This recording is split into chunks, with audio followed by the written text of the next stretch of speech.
Why Chinese delegations visit BJP office instead of MA? Hello guys, welcome to my YouTube channel. Today we will talk about Chinese delegation visit BJP office. Why? Congress says Congress called it betraying the nation. Why? Why Congress saying betraying the nation? BJP betraying the nation. On 12 January 2026, a delegation from the Chinese Communist Party (CPC) walked into the Bharatiya Janata Party, short name BJP, the central government of India, headquarters in Delhi, the first such meeting since the Delhi Galwan clash in June 2020.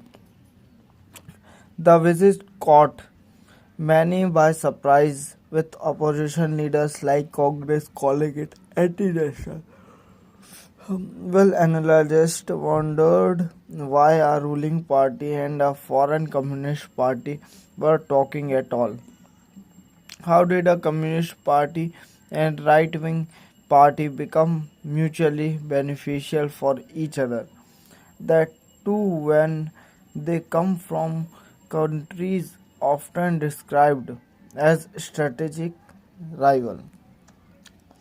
We spoke to international affairs expert Swati Rao from the OP Jindal Global University to decode the cautions engaged between the BJP and the CPC. What could the CPC's purpose behind visiting India be, particularly in the current scenario? The CPC delegation meeting with the BJP at its headquarters appears aimed at rebuilding political communications after years of tension. It's good for both countries, especially India. Officially, reports say the discussions focused on ways to advance inter-party communications, a channel dormant since the 2020 Galwan clash. As explained by Swati Rao, this outreach is part of broader effort to reduce tensions and open dialogue channels beyond strictly government to government diplomacy.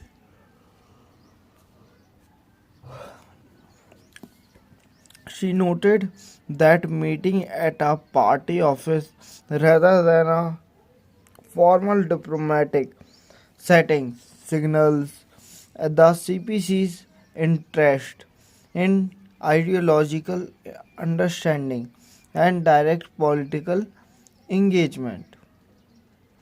And India and China have taken steps since October 2024 and throughout 2025 to reduce tensions along the border. Will the status from April 2020 connect be fully restored? Given China's forward positions, both sides have still made efforts to ease tensions. In my view, this part of a border broader attempt to establish relations. This statement is Swati Rao, international affairs expert, had the BJP especially invited the CPC to the party office. There no independent confirmation that the BJP formally extended the invitation in advance like a scheduled diplomatic receptions. However, multiple reports indicate that the CPC was the instigator of the engagement. So the meeting at the BJP office appears to have been initiated at least in part by the Chinese side. BJP's own account confirms the CPC delegation visited BJP headquarters and engaged senior BJP leaders on inter-party communications. The CPC reportedly also took the effort to make this party-to-party dialogue rather than a formal state visit.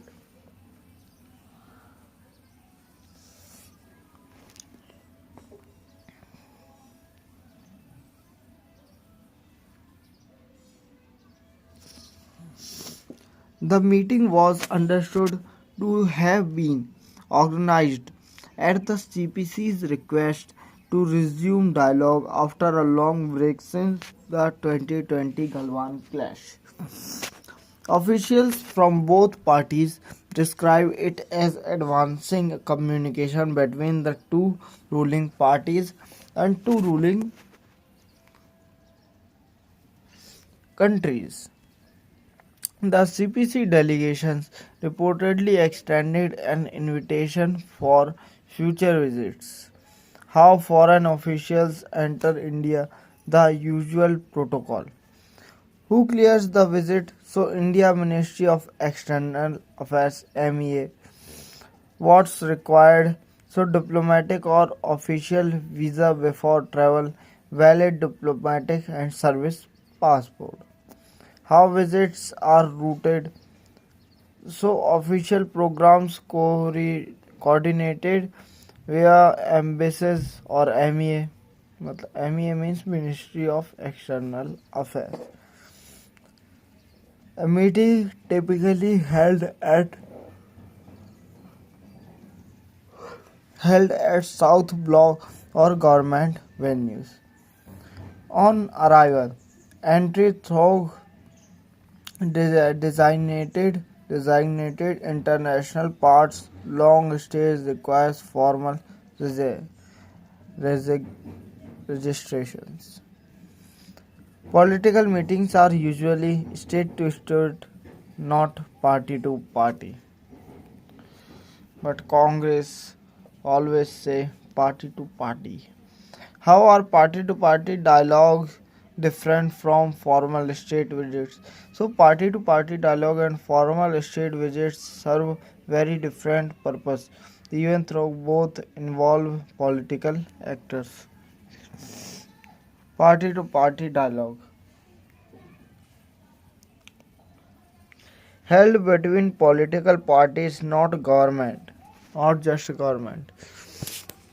Informal and flexible, no treaties, agreements, or joint statements are signed. Just visit and talk about communications. Used to keep communications channels open when official ties are strained. Conversations are exploratory and revolve around political thinking, domestic priorities, or future intent. Outcomes are not binding on the state and usually stay off the diplomatic record. Commonly used by China, which treats the ruling party as central to foreign outreach. Formal state visit conducted government to government led by a head of state, ministry or officials. Carefully choreographed through foreign ministries and security agencies result in official outcomes, agreements, MOUs, joint communiques, carry diplomatic weight and public accountability, directly reflect a country's foreign policy positions. What was discussed between the parties at the BJP office? According to official statement, the meeting was about restarting direct contact between the BJP and the CPC. The talk were not about policy decisions, they were not about negotiations. Instead, both sides spoke about how their ruling parties functions. They discussed the governance, the experience. They exchanged view on political organizations and leadership. The idea was to keep communication open even when formal diplomatic engaged remains cautious. There was also discussion on whether regular party level exchange could resume in the future.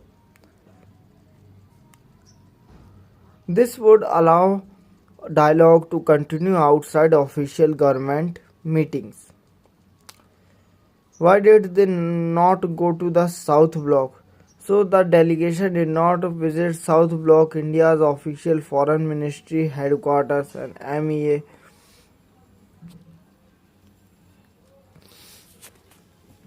because this was not formal diplomatic visit. This is a party visit. Just video BJP office. As Swati Rao explained, the meeting was a party-to-party dialogue aimed at communication rather than state-level negotiation. Communication, party-to-party level communication. Meeting at the BJP office allowed the two parties to talk more freely and explore ideas without the protocols of government diplomacies, country diplomacies, external affair diplomacies. Senior BJP leaders such as Arun Singh and Vijay Chauthewale hosted the discussion. It is signals that China wants diplomatic understanding, not an immediate agreement on policy or borders.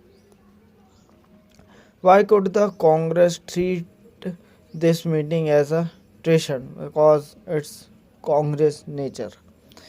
The Congress has criticized the meeting, calling it anti-national and treasonous. According to Swati Rao, this reaction is rooted in the perception that engaging with China in any capacity could weaken India's negotiating positions on unresolved border issues. Yes, 1962 war, India defeated by China. She clarified, however, that such meetings should be seen as party level or international exchanges, not as compromises on India's core security interests. Since this was the first such engagement since the Galwan clash, it is a caution one-time step. The correct framing is that these are inter-party or international exchanges, not a compromise on India's core interests. Since this is the first time such a meeting has occurred, it is a positive step. It helps ensure India is not isolated in the region. However, if such party-to-party outreach becomes recurrent, it would signal cause for concern. Swati Rao, International Affairs expert.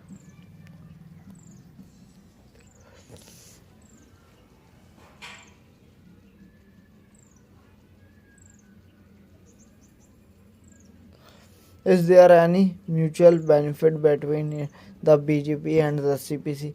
So, for China, meeting the BJP helps it understand India's internal political landscape and the priorities of the ruling party. Priority is Hindu Muslim, Hindu Muslim. Always people priority,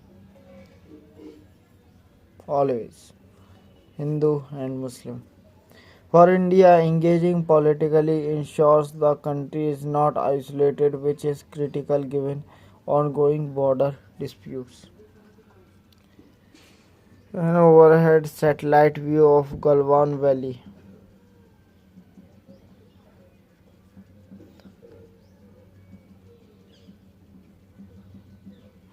Had Chinese officials stopped coming to India after the Galwan clash. Not internally, but high-level officials' visits were largely paused after the deadly Galwan Valley clash in June 2020. At that point of time, tensions along the line of actual control LAC line spiked and bilateral ties entered what India's external affairs ministry described as a abnormal state. Contacts were disrupted and official visits did not take place for several years. India and China froze many routine exchanges and even direct flights and visa processes were suspended or tightly restricted in the aftermath of the clash. So thank you so much guys watching my video. If you want more knowledgeable videos, please subscribe my channel. So thank you so much. Thank you.